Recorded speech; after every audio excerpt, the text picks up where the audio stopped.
Nəğmə sustu dodaqlarda, dilə gəldi tüfəklər. Mənim atam uzaqlarda, cəbhələrdə bir əskər, cəbhələrdə bir əskər.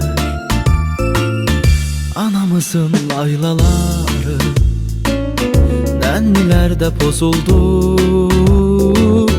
Arzuladıq ilk baharı, İstəyimiz yaz oldu,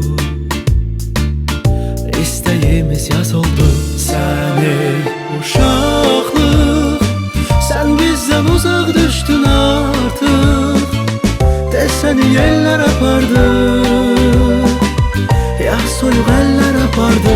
Sən ey uşaqlıq, sən bizdən uzaq düşdün artıq. Desəni yellər apardı, ya soyuq əllər apardı. Görmədik biz gül dəstəsi, görmədik biz oyuncaq.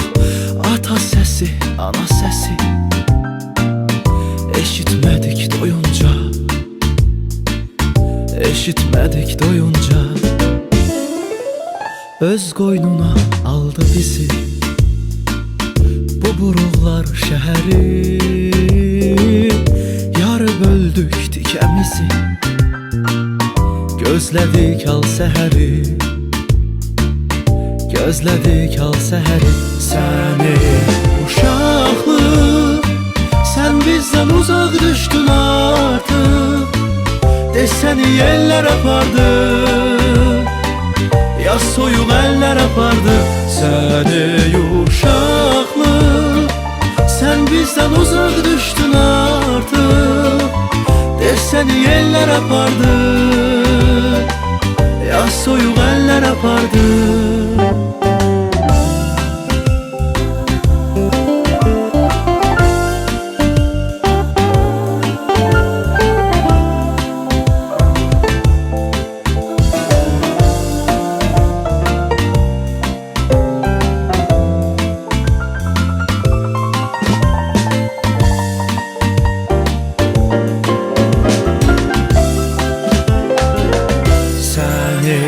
Uşaqlıq, sən bizdən uzaq düşdün artıq.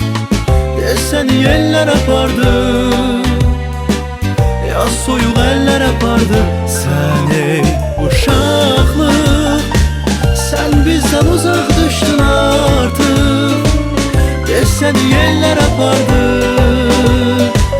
ya soyuq əllər apardı.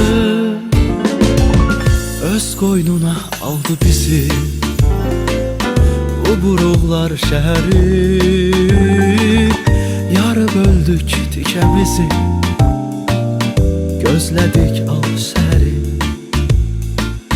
gözlədik al səhəri, gözlədik al səhəri, gözlədik al səhəri.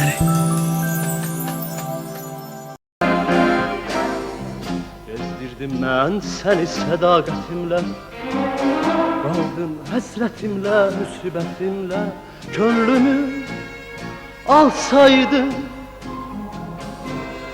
bu zülmətinlə, sənə bir günəşlik cahan verərdim. Könlümü alsaydı zulmətinlə, sənə bir günəşlik cahan verərdim.